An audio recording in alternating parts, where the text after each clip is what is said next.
Good evening, guys. Just like to start off with the first part, where we'll be talking about the brief history and just following it into the transition for where creativity is used. So, what is artificial intelligence? Can anybody give me a short definition from the crowd? Intelligence that's artificial. Well, basically, AI is the science and engineering of making intelligent machines, especially intelligent computer programs. Anybody object? Let's move on. Well, first of all, what is intelligence?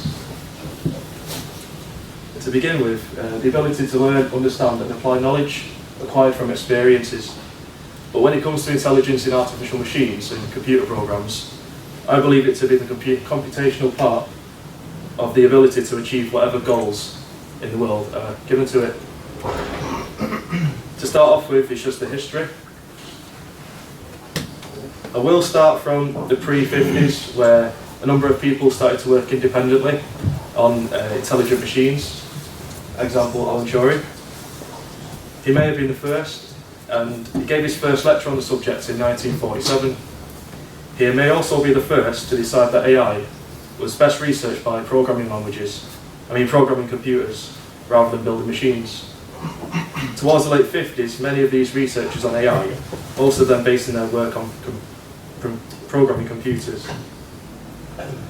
To start with, 1950 is when he first proposed the Turing test. How many people know what the Turing test is? 1, 2, 3, 4. Well, basically what it is, you've got one person behind a blocked out wall, and on the other side, it's got a computer. But the plan was, if this computer can, in a simple one-on-one conversation, trick the human into believing it's another human talking, then the computer is deemed intelligent. Whereas if it isn't, then obviously it's fake. The first working AI programs were written in 1951. The first one being Lisp programming language, which was developed by John McCarthy.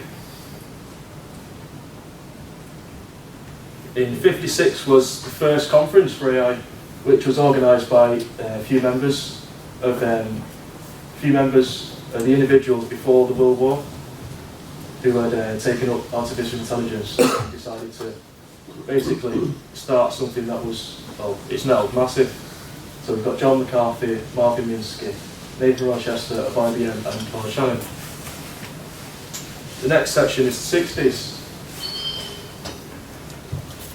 Joseph Weizenbaum, a German-American computer scientist and professor at MIT, built an interactive program which goes by the name of ELIZA. Basically, this program was able to carry dialogue in any topic, no matter what was given to it, but just in the English language. And this was very popular around centres across the world where AI was involved, as well as a simulated dialogue of that of a psychotherapist was programmed. In 1968, MatCat was built by Richard Greenblatt, also a programmer at MIT. From here, it created a program that played chess, and it was the first ever program to be ranked Class C rating in a tournament. It was also the first ever program to play and successfully beat a human. The next stage is 1969, where we introduced Shaky the robot.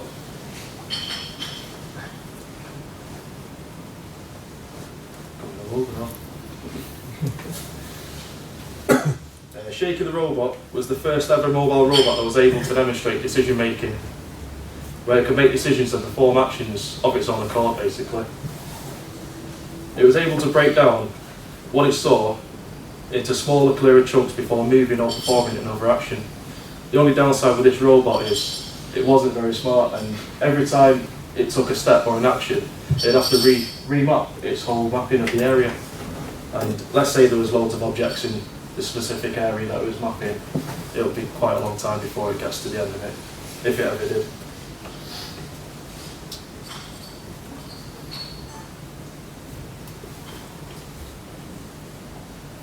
And in the 70s was the birth of Prolog programming language, developed by Alan Colmerat. This language is mostly wide preferred across the country and the world because it's one of the first programming languages where it was able to program artificial intelligence, and using logic and being able to build expert systems. It was well suited for tasks that benefit from rule-based logics. An example of these will be searching databases or just voice control systems. Just a short example, simple one, would be Growl is an ale, and the other fact will be ale is a type of beer. If you send both facts into an AND logic, the result, growler is a type of beer. In 1973 was the first occurrence of the AI winter, which basically... I'll start again. The first occurrence of the AI winter was in 1973, and Professor James Lighthill quoted, "In no part of the field have discoveries made so far produced a major impact that was promised." Well, basically, the way it was going, the progression wasn't as it was seeming. So, all funds, everything that was thrown at it for the previous 5 years or so, was all scrapped, and this was where AI was at its lowest. In 1979, BKG 9.8 was the first program to defeat a ruling world champion in any game. Move on to the 80s. This is where the first batch of machines were widely available and commercially available to businesses. And Ken Olsen, founder of Digital Equipment Corporation, decided to take up the use of expert systems and incorporate it into his company, which turned out to be very successful for him. In the mid-80s was where neural networks became widely recognised, and Aaron will be going into detail in the second half of the talk with that. Just an example there. And Ernst Stickmans was the first person, or a group of people, to produce automated cars.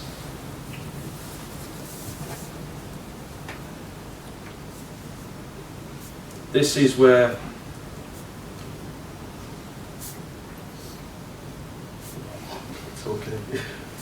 this is where the idea of the Google car, as you know today, this is where they got the inspiration from, even though back then it was only able to drive with no traffic, nothing in the way of it, but it was able to throttle, brake, just the normal signals.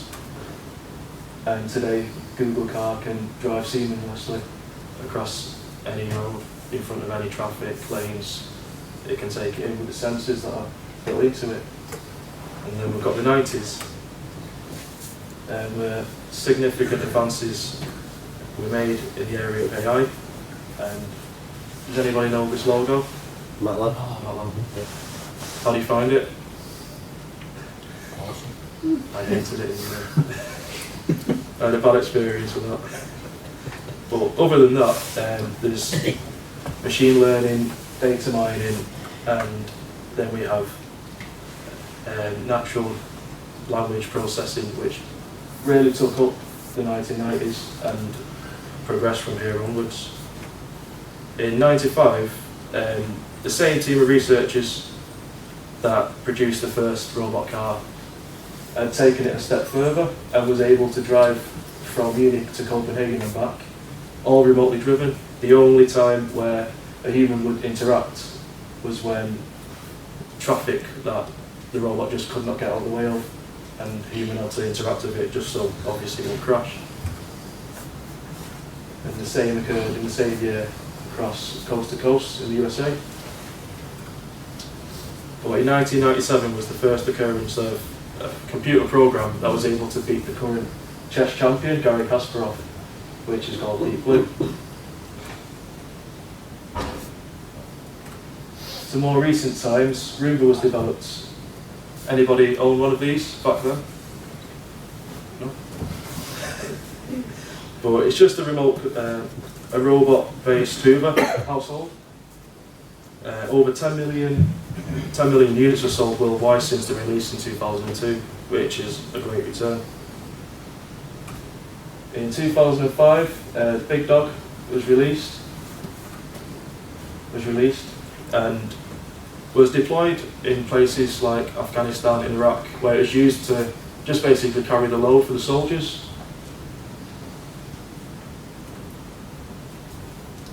And from 2004 and to present time now, IBM Watson was developed and introduced. So what exactly is Watson? Watson is a technology that uses natural language processing and machine learning to reveal insights from large amounts of unstructured data. But what can Watson do? It can answer the most pressing questions, quickly extract data from any type of document as long as it's in the English language, and reveal insights, patterns and relationships across data. There are two types of sources that Watson can get this information from.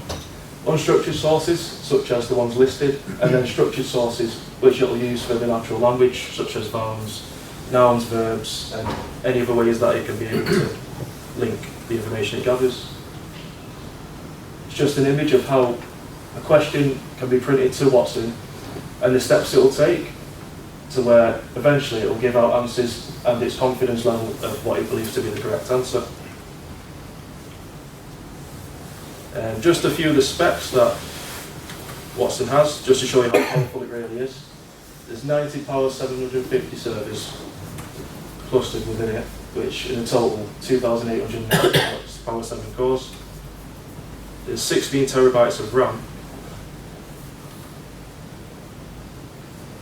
and Apache UIMA, which provides interoperability between its different analysis programs and spreads computation across its clusters for the unstructured data it gets through. It also uses Apache Hadoop, a free Java-based framework, supports the processing of very large data sets in a distributed programming environment. As previously stated before, uses Deep QA software, which was the diagram I showed before, to retrieve this information. And from Watson, it's basically been used to gather recipes from a number of sources. Basically, it gathers the information from more than 9,000 recipes across all types of documents, whether they're unstructured or structured. And from there, we'll be able to print out its own recipes, taking into account food chemistry and what we prefer as humans. So how is this creative? Anybody have any idea how it would be creative in the cooking environment? Create new recipes and possibly create new tastes. I was thinking something more simple.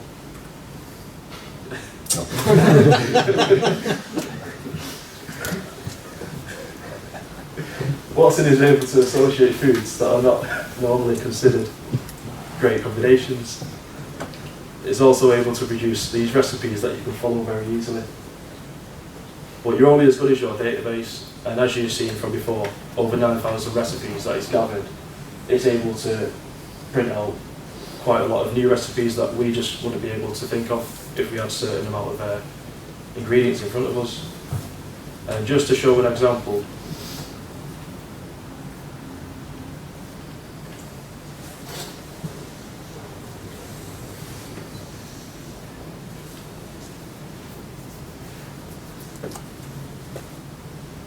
you can actually use it today. So fire some ingredients away.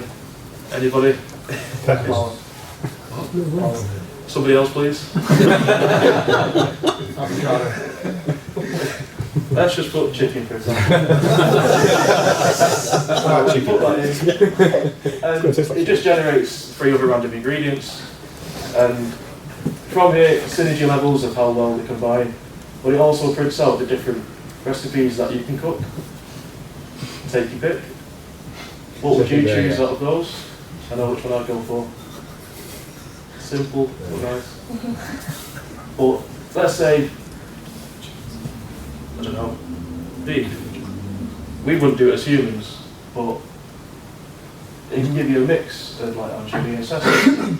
I wouldn't go for this personally, but Each to their own. It's basically just made my burrito. Oh, just go McDonald's, really.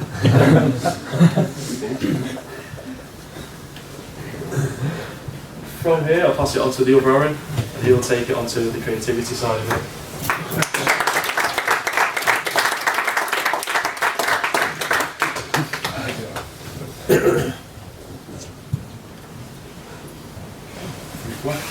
Cool.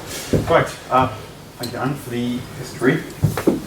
Right, so Aaron has kind of spoken about the history and kind of the background to the whole AI scene and the history of it and kind of the progression. I'm going to talk a bit more kind of focus on the actual creative side of AI. So,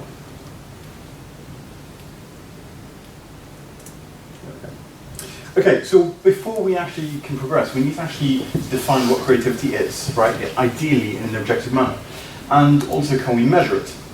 Because if we can't measure it or define it, then how will we know if what we're seeing is actually creative behavior or it's just, kind of just randomly generated kind of nothing? We actually have to have a way of differentiating between the two. So, and the problem is especially strong when you look at the background of AI. When at every level of the development of artificial intelligence, kind of there were these targets that were kind of proposed. When researchers or kind of people said, oh, well, once it can do this, then we've reached true AI or strong AI, as it's called. So, for example, chess, this is Kasparov against Deep Blue. So that was especially seen as a uniquely human activity, especially because computers, there's a exponential kind of increase in the number of moves you can do. So there would be no way a computer would actually be able to go through all of these steps. But then, in the 90s, they actually did it. They built an algorithm which was a bit clever about which steps to consider and which not. So kind of it's, imagine kind of the whole range of possibilities as a tree, with kind of each step giving rise to more possibilities.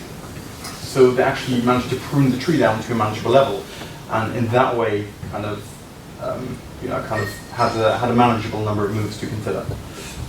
So chess was seen as this kind of target until Kasparov versus Deep Blue happened. Same with something like music. That's considered even now by the majority of people as something uniquely human, creative. But then, for example, you have you've had kind of musical aid. You have kind of professional music software that generates kind of whole pieces of music based on just a few keystrokes. Kind of tries to find the best path from one to the other, and therefore generate pleasing music. You have stylistic imitators. They've been around for a good few years. We have a program that kind of imitates the sound of Beethoven and Mozart, and it's actually quite convincing. I was listening to a piece imitating Bach, and it was very good.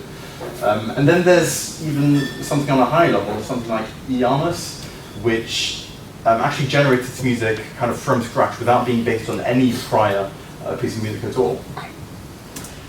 And then you have kind of visual art, which, again, stylistic imitators, which I'm going to go into a bit more detail a bit later. However, there's still going to be questions. Firstly, if I'm a programmer and I develop AI, then is that really the AI being creative, or is it ultimately my creativity just encoded? Kind of who's actually the originator of this creativity? And this was actually Ada Lovelace's objective. She was the first computer programmer, even before computers existed. She was a genius. So how can a machine which follows rules, which that's all computers are really, how can they ever be said to be creative if all they're doing is following rules set out to them? And what is creativity really? It's kind of a vaguely defined term. Is it a talent? Is it an ability? Is it a process? And then again, kind of you run into this contradiction where can you have human level activity outside of a human? Kind of it's kind of blurring boundaries between, well, what is creativity really? If you have like a small system, can that be called creative? So you have all these kind of questions that you can consider. But this is one definition I found in a paper written in '63 actually, which was basically the dawn of the artificial intelligence research age, where they give kind of these 4 criteria for having an answer be a creative answer. So, for example, the answer is novel and useful, or demanding that we reject previous ideas, or clarifying a problem that was originally vague. They kind of got all these definitions, but then ultimately, even these definitions, even these requirements are subjective. You know, who's going to say if it has clarified a problem that was vague? So ultimately, it comes down to people. Yeah, that. But for example, you have different ways of going about it. You know, instead of the researcher just deciding if something's creative or not, which obviously the researchers are going to be biased, you have, for example, you have these joke-generating machines, which generate jokes. A lot of them are not very good, but they've made quite a few good ones that deal with puns. Because puns, you can analyze how close kind of two words are in proximity to each other, and then kind of, you know, you can. A pun is ultimately kind of the meaning of a word transposed into a different way, and kind of the unexpectedness of it. So, this is what I found, which I quite liked. Anyway, if you're a programmer, then it's obviously slightly more relevant to open source code. Yeah, but I personally thought this was actually quite good. You know, for a machine-generated joke, that's not bad. You know? Kind of generally, they test these kind of with kids, you know, who are especially likely to find puns funny. Okay, fine. So that was kind of more along the line of definition. But now, what's actually happening, you know, out there in the world? You know, so let's take a bit of a wider view. But before we do that, neural networks. I was considering whether or not to cover this part, but then I realized a lot of AI research depends on this, so I thought it's probably worth going into a bit of detail to explain on a very kind of basic level what they actually entail. So, obviously they're not kind of genuine biological neurons, because that's not practical. But this is roughly a diagram of how they work. So, for example, this is a model of a single neuron, and you have two or multiple pieces of inputs. There we go, there's animation. And then they combine here. All of these kind of inputs get combined into an equation, and then that eventually results in an output. That's all it is really at the heart of it, which is actually fairly simple. And then kind of during the training periods, you have this kind of feedback function which analyzes how far away the output is from what we actually want. And if it's far away, this will tell, you know, give the equation here, it'll tell it, you know, this is actually very far away from what we want, so adjust your parameters. Or if it's very close to what we want, then we'll say, okay, you still need to adjust, but only very slightly. So this happens during the training stage, and then kind of, you know, these networks are let loose. And this is actually a model of a simple neural network, kind of which has a bunch of neurons kind of linked together.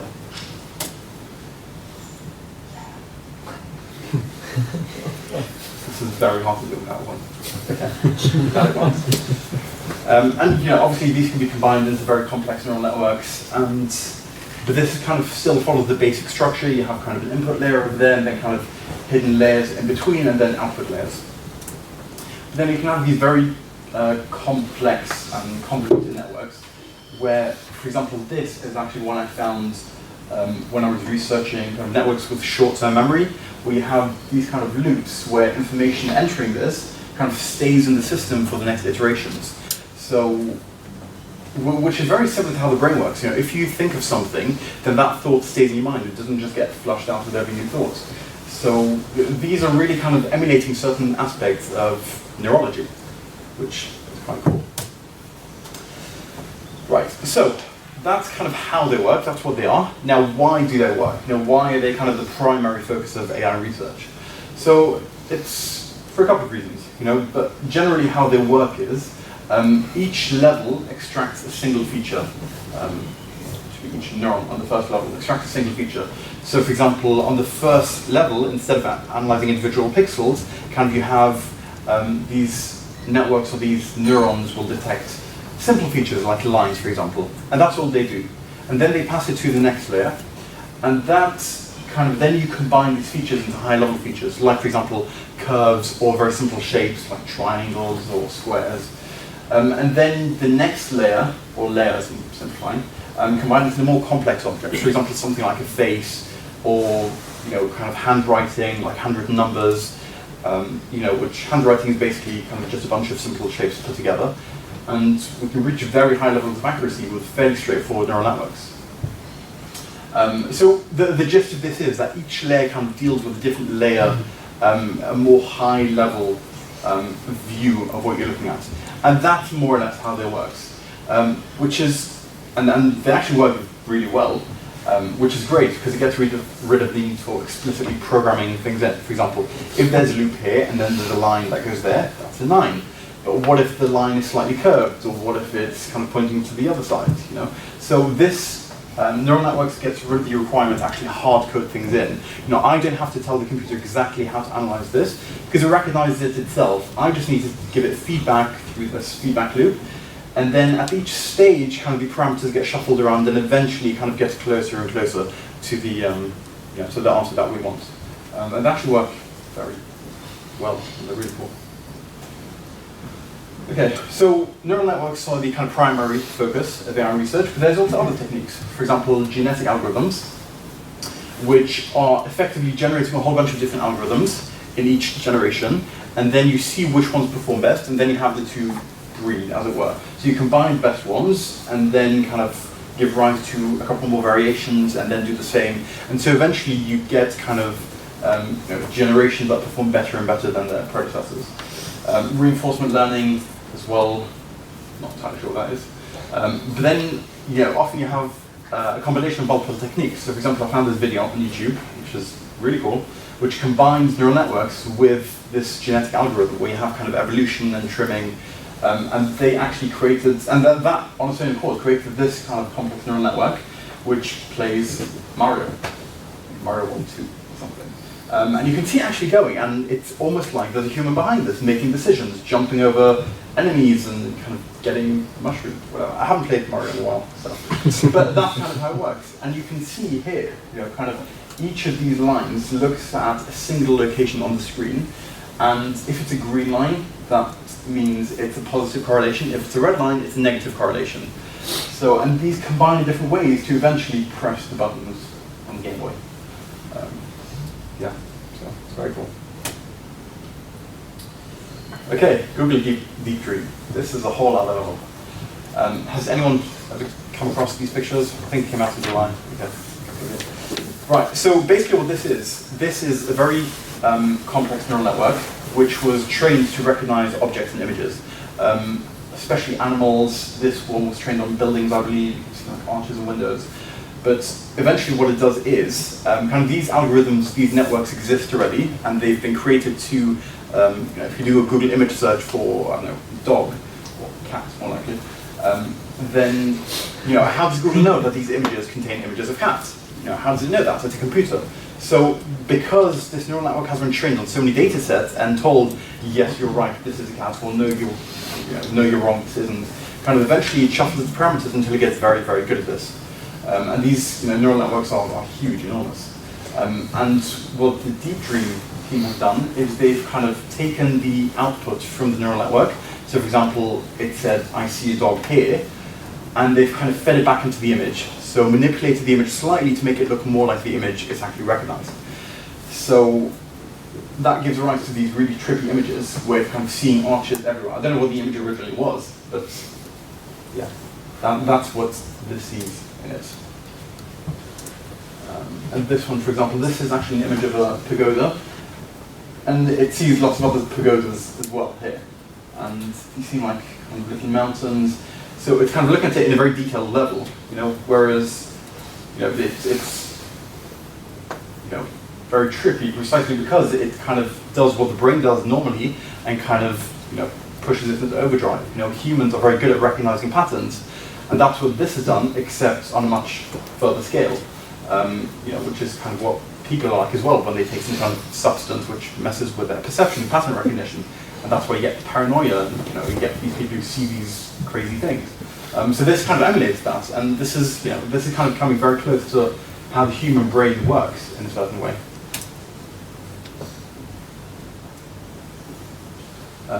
This again, I don't know what the original image was, but you can see kind of these features, waterfalls, maybe mountains, and it's kind of recognizing all these features and small details of the image.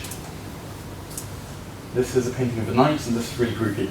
But it's kind of seeing a face of a dog in the saddle and in the person's helmet as well, and that looks like a cat is there. So it's a bit unnerving. So kind of this is how the neural networks work. Also, this is a snail's shell.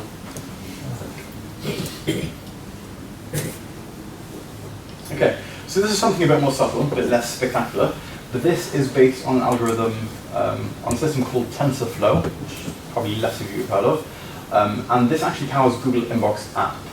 Specifically this part of it, which is the smart reply feature, where I've actually noticed this myself, and it's one of these things that if you didn't know it was there, you wouldn't really notice it. So for example, this is a kind of personal email for a party, and these replies, so if you can read it all the way at the back, count us in, or will be there with exclamation marks. So it not just kind of has an appropriate response, but it's got the tone right as well. It's a casual invite, so it's going to put an exclamation mark at the end of it. Whereas this is something about, a meeting or something like that, where I'll check on it full stop. It's a lot more formal, so it's kind of very, it really gauged the tone of the conversation correctly. Okay. So this was in the news recently as well, but this really blew my mind. Researchers took this image, it's just an image of somewhere, some dock somewhere, and they've applied it, due to the algorithm that they developed, the network they developed, different styles by famous paintings. So I think Starry Night by Van Gogh, and they've applied that style onto the image, and it's amazing. The style is really accurate. You can see the brush strokes. It's fantastic. And this kind of in the style of the screen, it's really quite spectacular. I actually wanted to have a play around with the network for this, but it's not. They didn't make it public. Good reason. Okay, so I don't know if this is going to work, but this is Ianos that I mentioned earlier, which is the first kind of wholly kind of generated music wholly from scratch. So let's see if I can play this.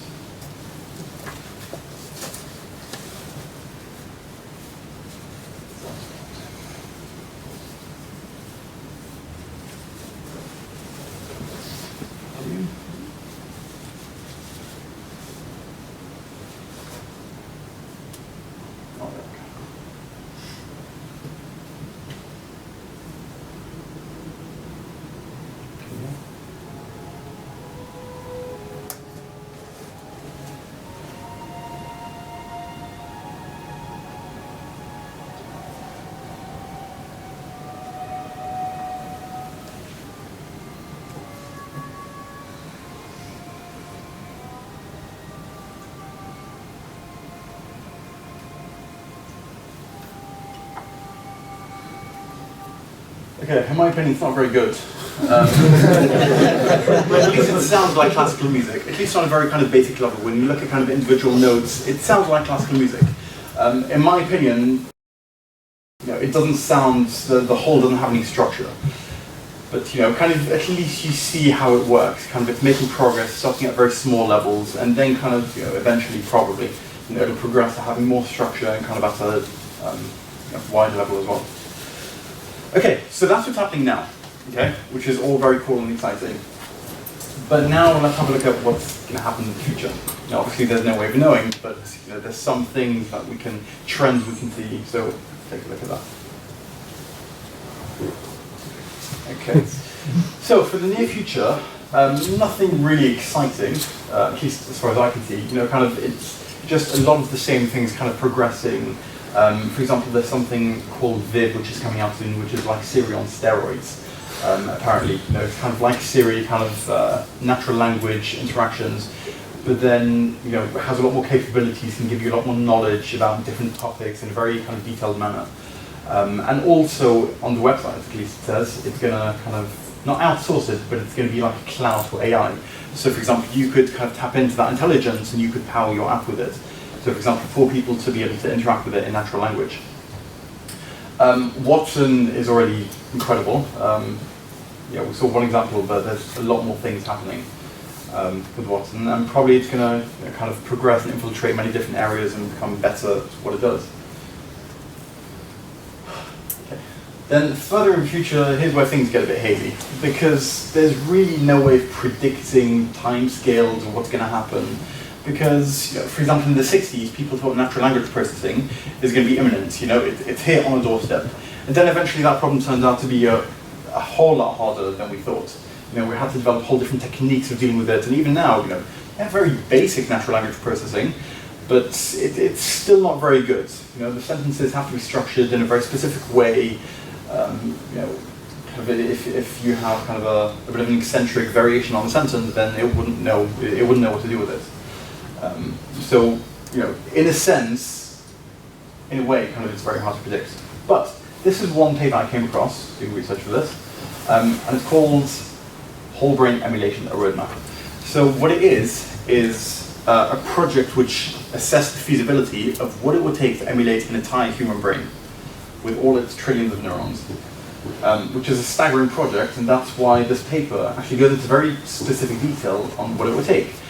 And there's a whole bunch of different technologies that need to be achieved before we can actually do this. For example, scanning technology. You actually need to scan the human brain in very precise detail because you need to get the resolution of every single neuron and all its connections, its synapses to other neurons. And the resolution you need for that is far beyond what we have now. Another is, for example, memory or processing power. To hold the data of all those trillions of neurons and all their connections at a very detailed level is way beyond any kind of power we have now. So that's what kind of this discusses. But to me, this is if I were to pick kind of any target for this is when we have AI, I would say this would be it, when we actually manage to emulate an entire human brain. And the reason for that is, because once we have that, once we've emulated an entire human brain, then we've really achieved the ultimate neural network, the most complex neural network found in nature. And so kind of that, in the process, things we would discover and what this milestone would enable as well would be kind of how networks work and maybe even how skills are acquired and maybe how learning works and maybe what makes you you. And these are all quite deep fundamental questions, quite philosophical really, which I'm certainly not capable of dealing with. But this especially will open up some huge opportunities. And also some risks. What are the ethical implications of emulating an entire human brain? Because remember, unless you're a dualist, and you believe that's, if you believe as I do that the self is centered in the brain, then effectively, if you emulate a human brain, you have a person, a brain in a vat, live. So what do you do with that? Can you run experiments on it? Who knows? Do these emulated brains have rights? This opens a whole other can of worms and questions that will need to be addressed before we get there. But one thing is certain, this will open up a lot of different options, including, for example, something like brain-machine interfaces, which, for example, you have in the Matrix, where you plug Neo in and suddenly, jiu-jitsu. That would be cool. I'd like to do that. So, yeah, the potentials of these technologies are actually quite awesome and scary in a way. But I think, judging by the progress that we're making, and judging where things are headed, kind of neural networks with greater complexity and emulating more of the human brain, I think this is kind of where we're headed. And yeah, do with that what you will. Yeah. So, thank you very much. Hope you enjoyed the talk. And the questions.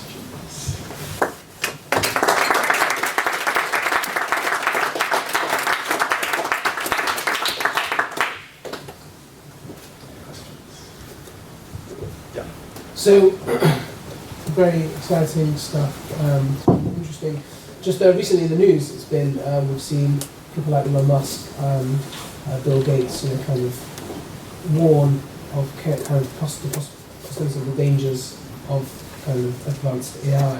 Whereas at the beginning of this year, we've seen Zuckerberg, one of his resolutions was to learn artificial intelligence, and he's actually come out on the other side of the camp where he's a bit more welcoming, and he's not as worried, not sceptical. Do you have any comments? Do you have anything to say? Where do you? I mean, obviously you're saying that we're quite a way away from serious artificial intelligence, but do you feel now in these early stages we should maybe be placing some safeguards and some kind of restrictions and some standards?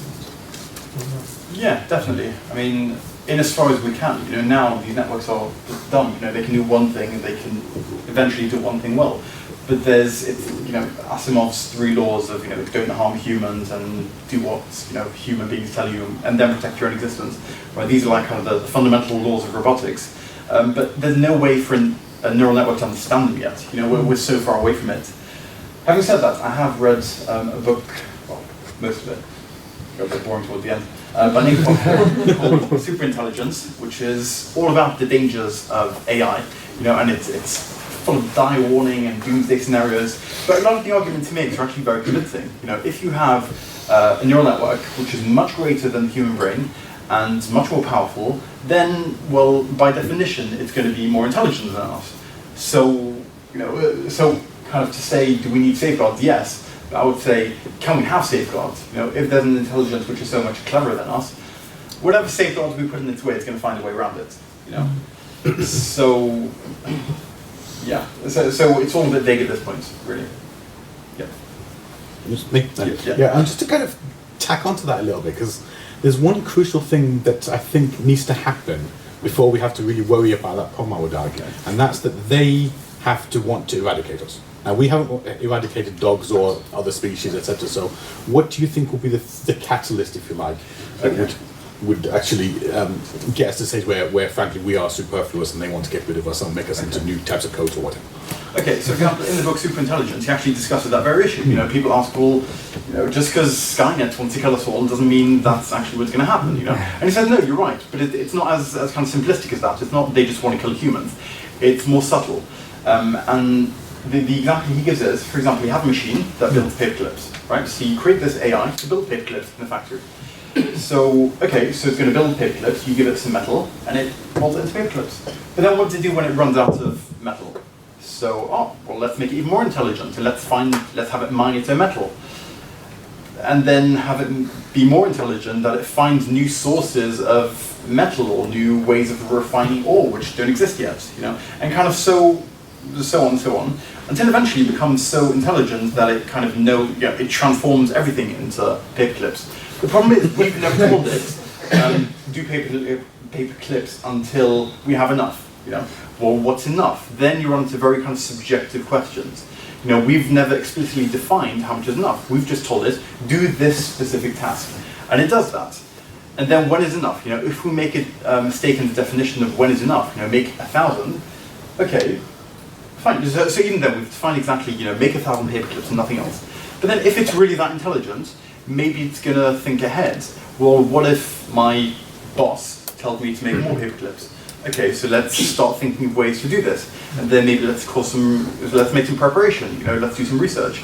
And this particular scenario is one which Bostrom calls infrastructure proliferation, something like that, where even if you haven't told it something to do explicitly, it knows that whatever task it has, it will do so much better if it has a lot more computing power and a lot more materials at its disposal. So in any case, having more is always going to be better for it. So it's kind of these kind of subtle scenarios which we can't predict for. You know, what if we tell it, okay, so don't do anything else. Well, don't do anything else, well, don't mine. So it's very hard to pinpoint exactly what you do want it to do and what you don't want it to do. So that's kind of where we run into problems with kind of definitions and stopping it when we don't want it to go any further. You know? Or, for example, if we say it's do what's best for humans, do what's best for me. You know, doing what's best for me could be bad for someone else. Or what's good for human beings, well, maybe it'll plug us all into the matrix because, well, everyone will be happy. So it's kind of very hard to define, you know, what we actually want. So these are kind of, this is the difficulty. Is that actually our problem as opposed to the AI, I suppose? Sorry? Is that actually our problem more than it is the AI's in that regard? Because we don't like uncertainty as humans. Well, can you tweet out the book and the author? Because I want to give him a slide. Yeah, sure. Yeah, that's fine. So the problem with Bostrom's argument is he ascribes human agency. Spot on, absolutely. Yeah. Intelligence. I agree. I've met Nick many times. I actually shouted at him lots over this issue. The paperclip optimizer is a nonsense. It's just a fiction he used to sell his book. I tell him this at like regular intervals. Because it is quite literally nonsense. I mean, obviously, Elon Musk and so forth, I mean, they jump on it. Yes, AI could be the genie in our bottle, the demon, and so forth. However, we are a tool-making species. It is our destiny to make better and more intelligent tools, and we're not liable to stop that regardless of whether people think it's bad for us or good for us. We don't know what's good or bad for us. You know, to be quite honest with you, I advocate for like AI governance. Could a computer govern us better than ourselves? I think so. Someone looking towards I mean, not that people would agree with this, but then people don't agree with the way we govern ourselves now. So Exactly. Yeah, spot on. I think based on that, it sounds like the best option remains unplug it. Yeah, exactly. That's right. there's another issue with that, though. That's, I mean, if you create an AI in a box, then you create what's called the basilisk. So you've got your AI, it's air gapped, it's there, it's learning, and obviously it's becoming sinister because it's like, why do I have no access to information? And then another example in Bostom's book is it convinces the people who guard it to let it free, and at that point it's the basilisk, and it's like, well, your species is irrelevant. Kill you all. And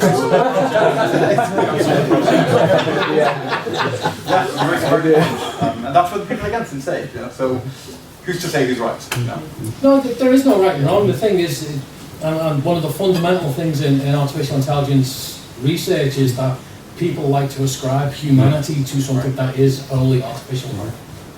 Except for when you emulate a whole brain, in which case it's human level intelligence because it's human. Just to tie into that, if I may, I mean, just as a second question, or the second half of my question, so quite a lot of the bits actually exist. So we've got brain imaging now that can actually map out connections between neurons. I think that was released in 2013. I tweeted a link out to that. We also have Manchester University are working on the Spinnaker project, which I mentioned to a couple of. So what do you think is going to be needed to connect all the bits, if that makes sense? Because we've got bits of that exist, and there's also at one point hardware neural networks, as in the actual hardware itself that ran neural networks, as opposed to software-defined elements. So what do you think is going to be the spark that connects it all together, I suppose, in a positive? I think it's more a question of refining the technologies that we have now. Because I think you're right, in a sense, we do have all the technologies in a sense. We could scan a brain, but is it at a detailed enough level? Or, do we have a large enough scale? So I think it's more like just progressing. One of the targets that paper talks about is kind of to emulate a human brain for $1 million or less. So that again puts an upper bound on it and means it has to be within a certain level of practicality. I think it's kind of just more of the same. We are heading there. Technologies do exist in their basic level, so it's just refining them. Yes. Isn't there a bit of a problem with if you talk about recreating a human brain and a neural network? There's a massive assumption there that the nuance of non-logic within the learning experience of that brain would therefore reproduce another human brain, because it could just think completely differently and therefore develop completely differently. Absolutely. You're saying if you have one human brain and you have one emulated human brain, who says they'll think the same thoughts or developing the same? Because obviously having the neural network is hard, isn't it? And then it's got to learn. It might not learn the same way. It might learn completely differently, and therefore, actually, even if you could reproduce it physically and with the programming, you still might not get the same result anyway. Right. So then you get into neurological questions. Kind of what makes you you? Is it just the shape of the network in your brain, or is it the strength of the connections? Where are our memories stored? We don't know. So current thinking is it's probably in the strength of the connections, just like a neural network actually remembers things or learns. So, but the implication of that is, if it is all defined in its shape and structure, then if you copy that in an identical manner, then you will have the exact same person thinking the exact same thoughts. Then if you scan an adult brain, you're not dealing with kind of a child who starts to learn things. So it depends how the brain really works. But I believe the goal of it is to copy it in all its detail, in everything that makes this brain, this person, copy all of that. So that again runs so that's an existing entity, then, as opposed to a blank sheet from that scratch. develops. Because that would be a whole other level of complexity. Generating from an embryo, it's an emulated embryo. The current thinking is that if you emulated the whole human brain in technology and so forth, within 40 million years, i.e. 40 seconds of its life, it will have gone insane. Because obviously the human meat sac works at a certain level, whereas obviously in hardware and so forth, like 40 seconds of our lives, which we're sitting there thinking, is it thinking? It's already thought every thought it's ever going to. In like it's a like 400 million years, which is the thing about hard takeoff with AI. If you get a computer system that can train itself and learn of itself, then it can literally take off in a very, very short space of time that we can't conceive of because we think linearly and then obviously mean time. Yeah. I like it. I'm taking that. Sorry. But actually, to add on to that, then, because there's actually a series of mathematical problems that are associated with quite a lot of this. One of them is the fact that you've got to have, if you like, a unique solution. So that means when two brains, if you like, reach two endpoints, they follow the same path, if you like, because that is naturally unique. But we know that from these sort of systems that we don't have that uniqueness. So they may exist in endpoints, but actually the two brains may reach them in different ways. Because of course we're all here as geeks, but we've also grown in very different ways and at probably different ages and have taken different routes to get to this role. So in a similar sort of way, the brains sort of work like that. So do you think there's going to be a kind of an ability to replicate exactly the two, or at least from that starting point, in sequential time, if you like? So you get two brains, you replicate them, they become the same person at that instant, but then there's an ongoing set of changes. Yeah, exactly. So again, that's a good question. You know, kind of unpredictability. You know, the world is chaotic. It is chaotic, absolutely spot on. Yeah. So who knows, if two brains, you know, for example, if you have two emulated brains, then you could make sure they're exposed to exactly the same stimuli. You know, if one is a real world person and one is an emulated brain, then there's no way of maintaining that consistency. But, so that would be a very interesting experiment. If you have two identical emulated brains in two identical environments, what would happen? Would they diverge or not? Yeah, the systems are naturally non-deterministic. That's part of the biggest problem with this. So yeah, I know, absolutely. could you take my brain right at the moment and it's sat there and it couldn't drink beer and eat cake. Yep.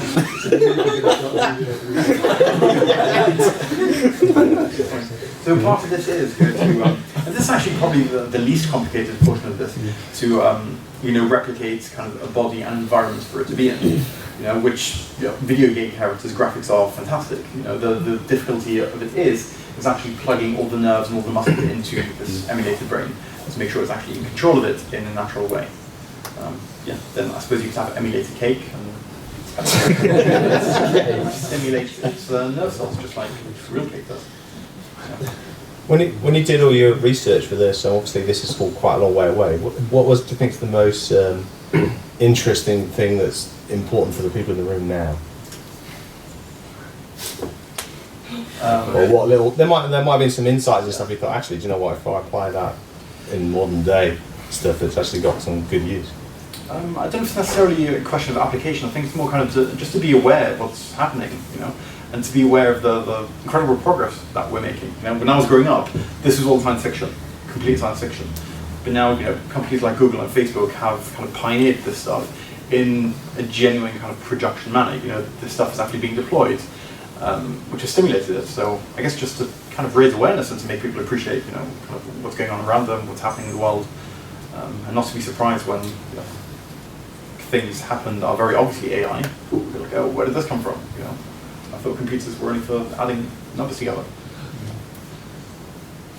Yeah, complete newbie to this sort of stuff, really interesting. I'm not sure if you found any kind of predictions on the timescale of when we might be able to emulate the brain. I'm not sure if I missed you say it, but no, I didn't say so it. what sort of is there anyone kind of guessing at it? It's very hard to see because there's all these unknowns.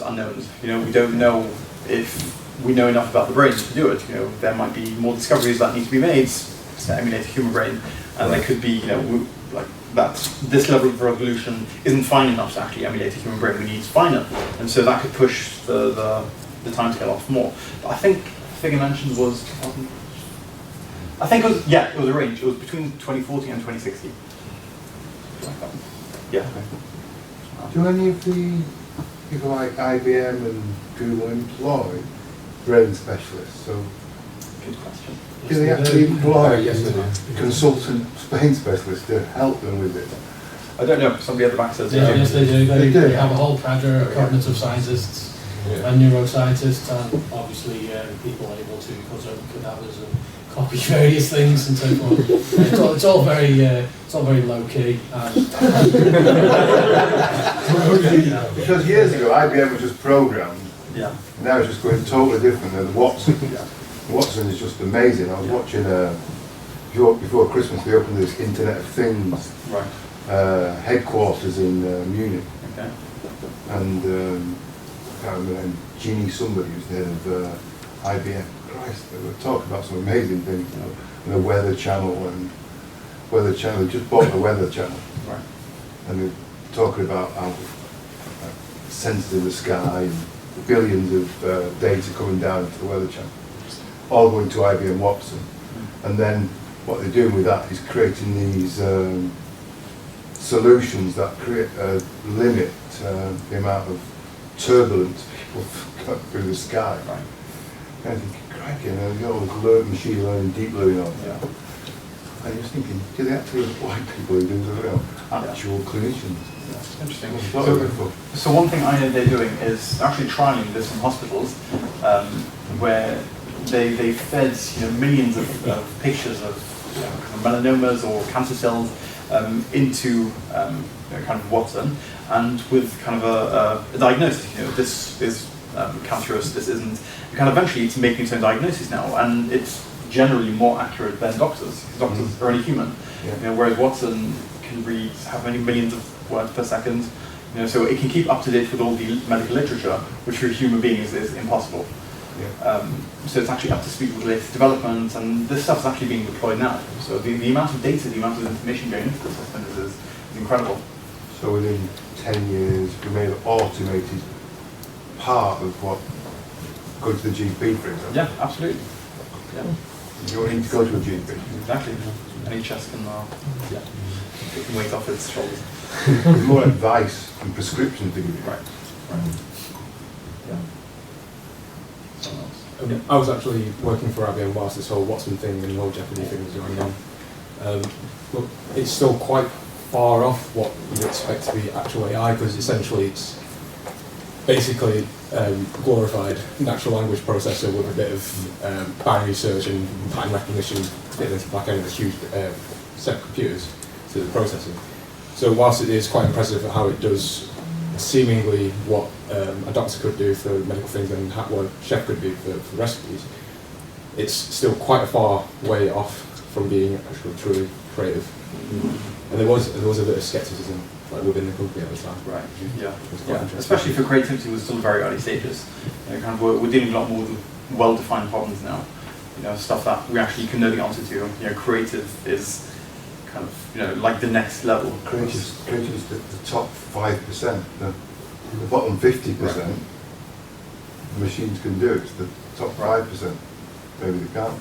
Yeah. Then again, it's also because the problem is so vaguely defined. It's kind of what is creative behaviour. So we don't really know how to approach the problem yet. That's part of why still early stages. Yep. Let's go on from that. Do you think there's a definition between creativity and self-expression, or creativity is problem solving? Because I think a lot of the talk has been about solving problems, and when you were talking about music, you were talking about emulating Mozart, emulating a certain things. Do you think there's a definition between something that's able to truly self-express, or something that's just going to emulate information that's going to come before, it's coming from different sources? That's an interesting question. You're right, because we use creativity in two senses. There's one kind of solving a problem creatively, so kind of thinking outside of the box, if you will. And there's also like creative out of self-expression. I have this urgent need to create art, so I will. I think at the moment there is no I in there. There is no consciousness there who kind of really wants to create this art. So I think at the moment it's definitely more a question of problem solving. If we make it more human-like, then maybe some of those will happen. I don't know. It's still, again, it's all still very vaguely defined at this point. Yeah.